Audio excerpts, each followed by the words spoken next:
Hey guys, I'm Janet on occasion, and today I'm playing the Total War Warhammer II Battle Replay. As you can see, I have Bretonnia with me, and I'm actually against the Dark Elves, so this is usually quite a tough one, but this was an interesting match. It's a very interesting build. So anyway, basically what I've got is, in the front line, I've got some spearmen on the edges, I've got battle pilgrims, 3 of them, and I've got 2 foot squires in the middle, so I've got a good sort of range of tools in the front line. I've got a Grail Reliquary to make sure this stuff stays put. Also, I've got some peasant bowmen with fire arrows, one on either side, and then one in the middle I've got pox arrows. Basically, these guys are really useful. Things like hydras and stuff like that. You know, big monsters, the fire arrow is going to do very well against, and the pox arrow is also going to help slow them down, which means these guys are going to miss less, because, you know, going to be slowed down, they're big targets, they're not going to be able to, you know, serpentine so much, which is quite amusing, because hydras, well, they're, you know, they're covered in snakes, so serpentining you'd think they'd be great at. But anyway, also got some more spears in the back, just to guard from, you know, sort of dark riders trying to come in, gobble up my peasant bowmen. I've got 2 units of Grail Knights, I'm going to be using these defensively, and I've also got 2 mounted Yeoman Archers. Basically, if it, you know, gets down to sort of skirmishing with a load of dark riders, repeater crossbows, things like that, I've got something to sort of chase them off with. They will lose in melee against dark riders, but, you know, it gives me some harass, right, which is kind of nice. So that'll be useful, because dark riders repeater crossbows, they can't shoot 360, so basically if I approach them, start getting some arrows into them, I can bait them in a bit, charge them, and hopefully I can get them, you know, 2 on 1. That's kind of my idea there. If not, it's just going to be more arrows, which is going to be useful, because my front line is going to get pretty hurt if he goes heavy with the front line, so I need to make sure that I've got other, you know, ways to kill sort of witch elves and stuff like that. So that'll be good. Also, I've got the Fey Enchantress. Fey Enchantress is always great in this matchup. Well, she's great, just generally, to be honest. I find her really useful. So basically, my plan here is I've got a wide enough front line to protect my archers. My archers can do damage to anything vital, and if he does have, say, Malekith and wants to dive down and deal with these archers, I've got my Grail Knights, you know, here that can just dumpster them. So yeah, that should work out pretty well. So I should have my pick of engagements using this kind of setup. I mean, it's pretty typical, but it works. It's pretty effective. Now, for my opponent's army, now this is just awesome. So look at this, 2 black dragons. You never see black dragons, so I had to show this one off. This is by no means the meta, but it's definitely a lot of fun. So he's got 2 black dragons. He's got Morathi. Morathi with her debuffs. I mean, peasants are going to be useless with her debuffs. Because yeah, we talked about it the other day, but let's see if I can... Okay, I'm on. Brilliant. So you see, Heartrender and Darksword, when she's in melee, -9 melee defense and melee attack. She also has a constant -9 melee attack debuff.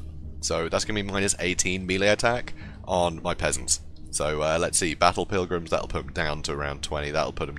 Wow, these guys... Foot Squires will basically be on nothing. And they're Foot Squires. They're supposed to be the elite. So... they haven't able to hit anything. So Morathi, I think is a great call, because peasants just don't have high enough combat stats to be able to, you know, sort of carry on regardless of those debuffs. So it's going to be pretty great. So I really like that as a pick. I think that's a really fun one.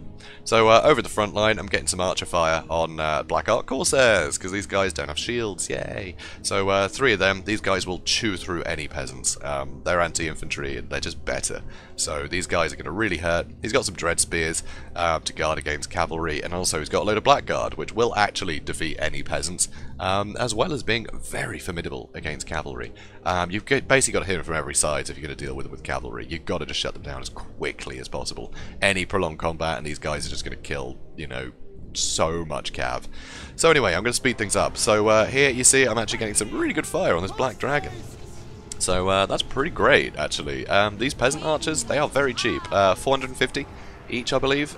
So they're pretty great. So and you see the damage I'm doing already. That's a lot of pressure. But here, he does actually manage to get a breath attack on me, and my god, that hurts. That is not a fun one. So there you go. Suddenly I've lost, yeah, half a unit of peasants. So that's not good. So I'm getting more archer fire onto this one as well. His infantry, you know, is moving in, but I mean, I've kind of got the numbers advantage here, in a big way now, because, you know, his bigger units, they're getting really, really hurt, and so landing them, I've got the Grail Knights ready to charge in, so I'm going to be able to do a lot of work there, I think. You know, the rest of the stuff I should be able to surround pretty well, but my peasants have no chance against this kind of kind of build. So here you can see I am actually charging in here to try and do some damage to the Corsairs. I'm charging in here to try and do some damage to the other Corsairs, but I am, you know, kind of fighting Blackguard here. So I'm going to pull these guys out. Here you can see they're going for the Reliquary, so that way their terror can work, which could be his plan, you know, with the Black Dragons. Make sure that terror is hitting the peasant line. Make sure that Morathi is here debuffing, you know, the front line, so her infantry, despite being very small, can get a lot of work done. Because that's the thing, if you've got a small front line, and I'm engaged with all of it, but Morathi is in the middle, all of my guys are going to get that debuff. So here she's going to use a Doom Bolt, or that free Doom Bolt, hard to tell. But either way, Morathi's going to hit me there. But Morathi's pinned here, so I'm going to surround her with my Grail Knights. They've already taken a lot of damage, actually. I'm not sure what from. Was it a breath attack? Maybe. So that dragon really hurt. This dragon really hurt. And now we're starting to sort of sweep through their lines a bit. I'm not quite sure why my Grail Knights are running off this way quite so much when I'm trying to attack Morathi. That is a bit of a nuisance. But, oh well. So here, Soul Blight is used on my guys, which is a good shout. Definitely a good shout. So here, I'm getting more damage on this Black Dragon. I'm pretty sure these guys are going to try and get a breath attack or two on me in a second. Yep, there's one breath attack, and that is going to hurt. So my Grail Knights are very injured now. Very injured. So that is a lot of damage to take on Grail Knights. But I feel like over here things are going pretty well. Here, yeah, there's the Blackguard still going. Actually, 2 units of Blackguard that are very healthy. But still, Morathi's nearly dead. So I'm going to keep the Grail Knights on here, because I reckon if I can get rid of Morathi, my archers can still finish off these big guys. You know, I've still got the Fey Enchantress in good health. But here, get another Soul Stealer, and that's going to keep Morathi going a lot longer, and it's going to do a ton of damage to my Grail Knights. Yeah, not Soul Blight, Soul Stealer, really good against Grail Knights, as it turns out. With the dragons in here, this is actually really rough. But, think of the value. So 2 Grail Knights and the Fey Enchantress against Morathi and 2 Black Dragons. I mean, it's fairly even in terms of points, but this is definitely something I can win. So, here Morathi is trying to get away. I'm trying to stop her, but now charging into Blackguard and Agarond. Very lucky that she ran away in that direction. The dragon also trying to run away. So here we go, run straight through all the Blackguard. So I need to back up now. That is not good. So these Blackguard actually tried to chase off some of my infantry, I believe. Here, these Blackguard Corsairs, I'm just skirmishing. And all my archers are coming back. So trying to get some damage into the back of these Blackguard. He's caught up my Grail Knights a little bit there. I think this might be another... Oh no, that was an Earthblood for me. But another breath attack. That's really going to hurt my Battle Pilgrims. Morathi is still running away. But as you can see, the second Black Dragon is about to break. So, and the other one's come back. Damn you, Black Dragons. But my archers are doing bloody well. They are performing brilliantly. He just didn't have enough sort of, you know, just stuff, right, to start throwing into archers. So the archer's been the bane of this, you know, play for him. It's really made him struggle. I think it's really good. Bring some archer support when you've got a front line of, you know, just lots of peasants. You've got to have something that can do damage and, you know, just keeping fire on scary stuff. And he brought a lot of scary stuff, and I was able to put a lot of pressure on it. So it worked out pretty great. But still, look at the amount of kills. 145 there, that's pretty great. You know, a lot of these were killing, you know, archers and things, but they also killed a lot of Grail Knights. And that Soul Stealer from Morathi did so much damage. So, pretty scary. That was not fun. You know, fighting those Black Dragons and everything in that blob. But, you know, we overcame it, which is pretty great. I think this went pretty damn well. Obviously, Fey Enchantress, she's also got some debuffs, which is nice. You know, same as Morathi. So, threw her in melee towards the end, knowing that, you know, she was safe. Just to help, just tip things in my, you know, in my favour. Because, of course, you know, scaring off the Black Dragons and Morathi, things are going to break soon. So I just wanted to throw her in and keep that Mortis Engine effect on the expensive units that couldn't really hurt very well in melee, because, well, peasants aren't very good. But these guys performed alright, actually. The Foot Squires, I mean, 40 kills each, that's not too bad. That's pretty good against such, you know, just way better infantry, really. I mean, the Foot Squires, they should do okay against the Black Ark Corsairs. I mean, the Corsairs, they got anti-infantry rather than anti-armor. But they're, I think, yeah, Corsairs are 100 cheaper, I think. So, the Foot Squires should do well against them. But, you know, the Dread Spears aren't going to stand much of a chance against things like Foot Squires. I think Battle Pilgrims do alright, but yeah, not great though, honestly. But I kept it all pinned down and my archers were able to capitalise. So only 3 kills there, but let's be honest, between these 3 units they managed to kill, like, I don't know, 2 dragons and...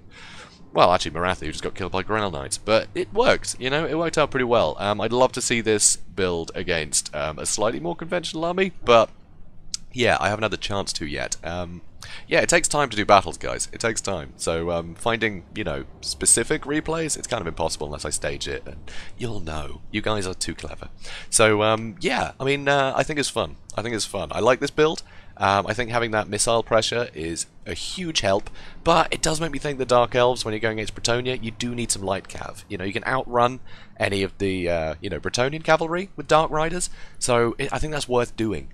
Because, yeah, in case they do go peasant heavy, the Dark Riders are going to be able to do some great work. So I think it's well worth it, just to harass that back line a little better. Or even Harpies might be very good, actually.